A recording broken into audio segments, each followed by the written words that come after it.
Welcome back to Combat Mission Professional and the first scenario of UK Fight Club's new campaign of learning, Operation Whetstone, which I'm playing against Andrew Elliott from UK Fight Club.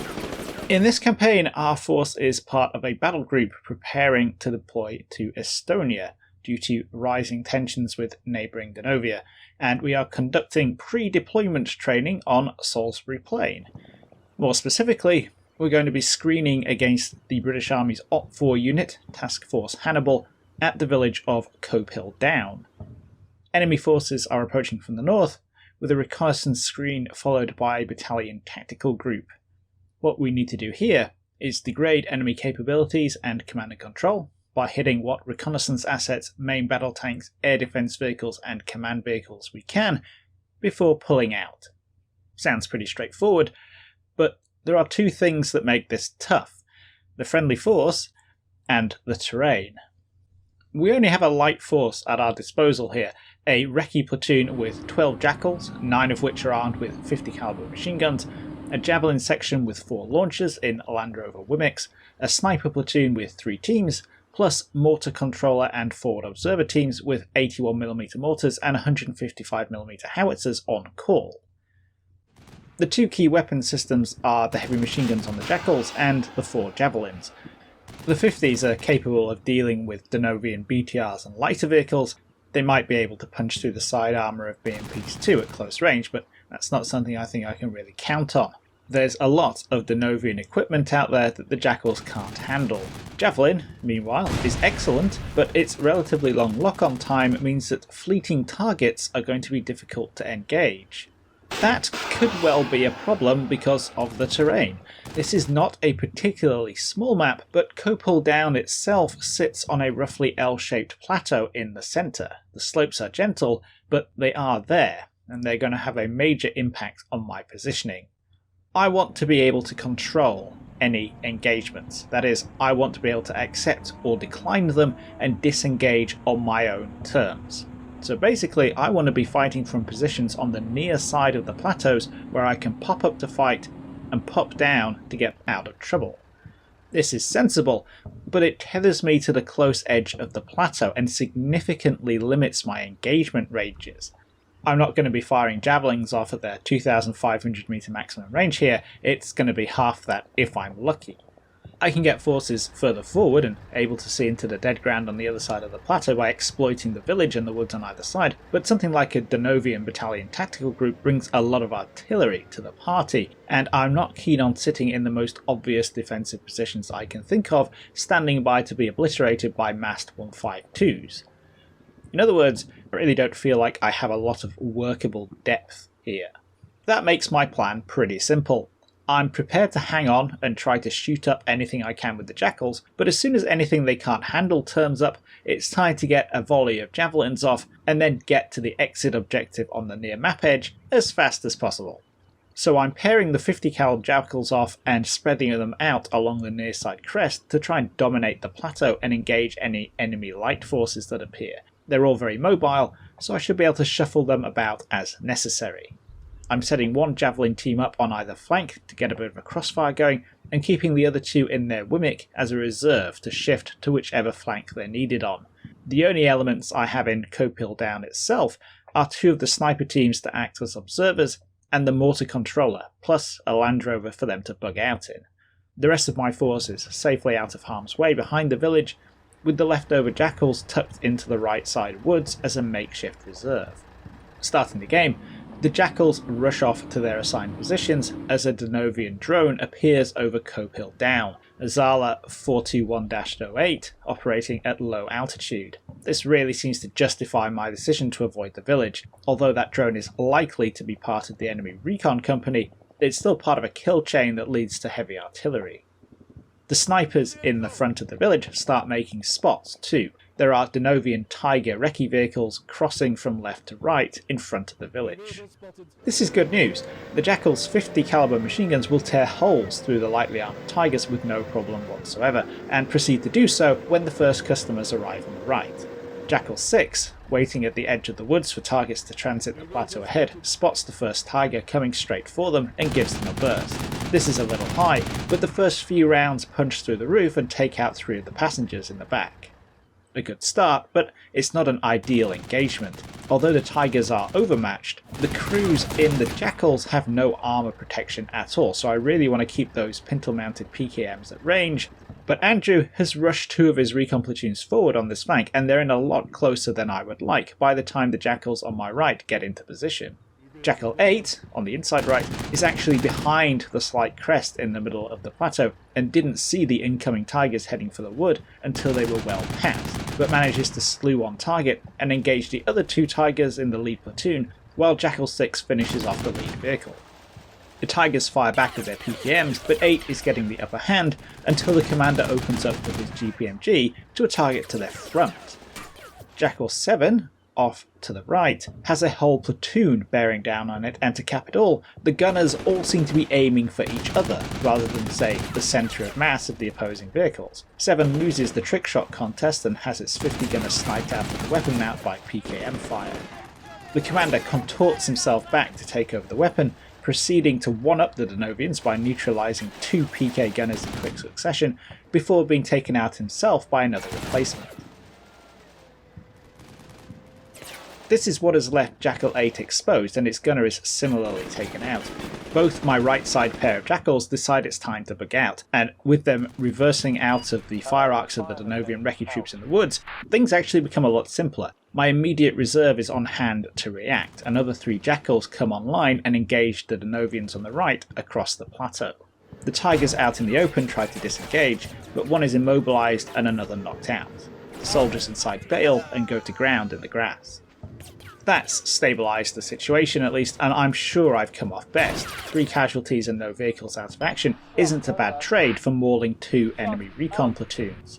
A Donovian reconnaissance company should have 3 platoons and a HQ element though, so there should be more of them out there that I'm not seeing. And while the dismounts out in the open on the far right aren't a threat, a team or 2 did manage to get into the woods and need to be dealt with, or at least fixed, to prevent them from exploiting that dense terrain.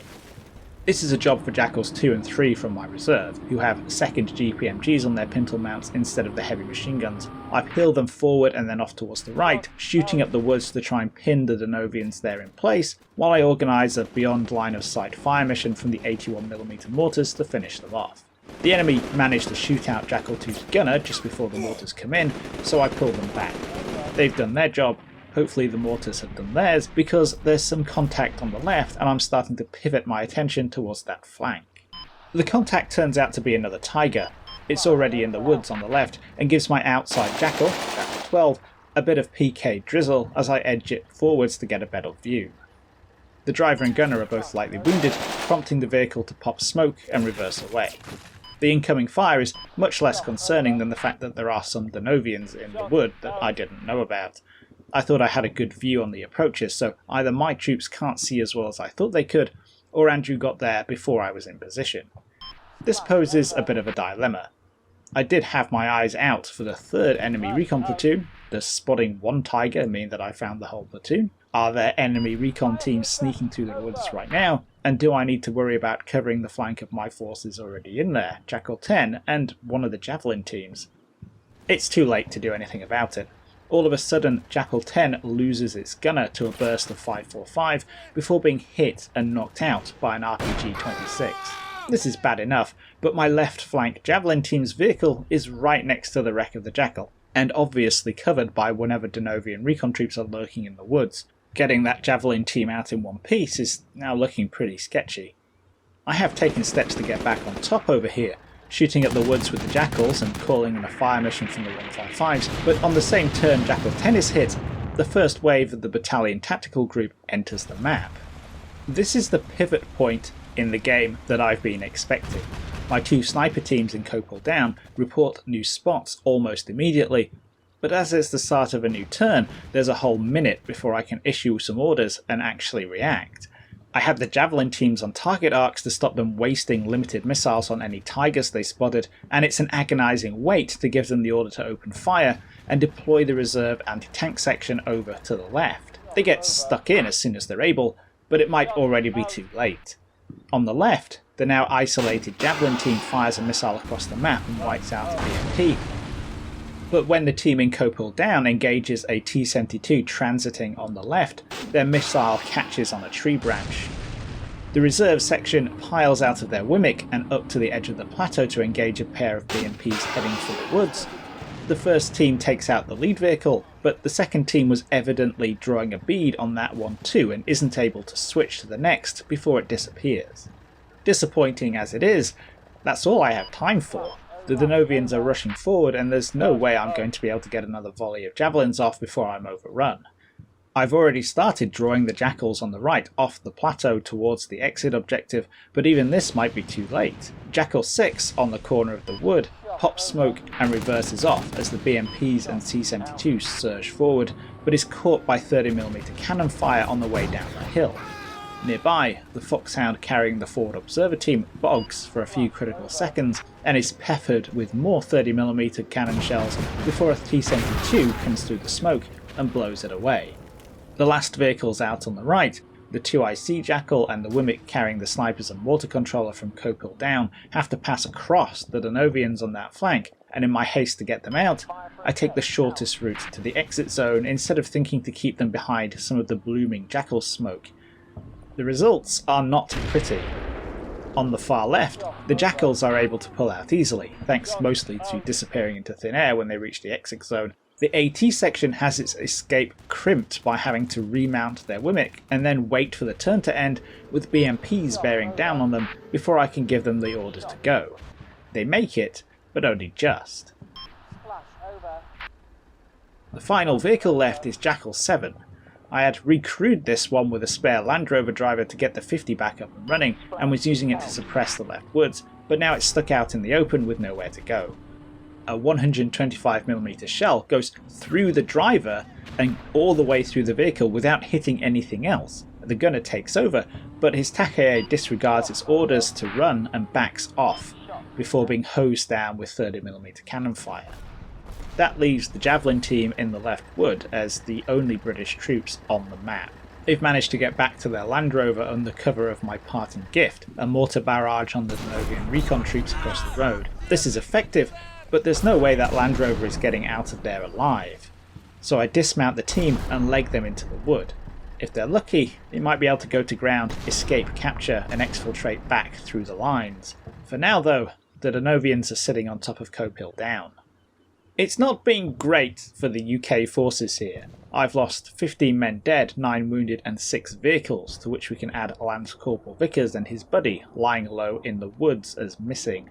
This is in exchange for killing 30 Donovians and wounding another 25, while javelining 2 BMPs and knocking out 5 of the Tigers. So the enemy reconnaissance screen at least got more than is probably combat ineffective, but I didn't manage to degrade any other enemy assets. I only engaged 1 of the T-72s and the Javelin suffered a tree strike on the way out, and I never saw any command or AA vehicles at all.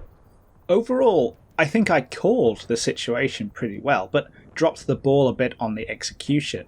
I'd already realised that I didn't have much depth to work with due to the size of the map and the terrain, but decided to keep half my javelins in reserve instead of penny packeting them across the line.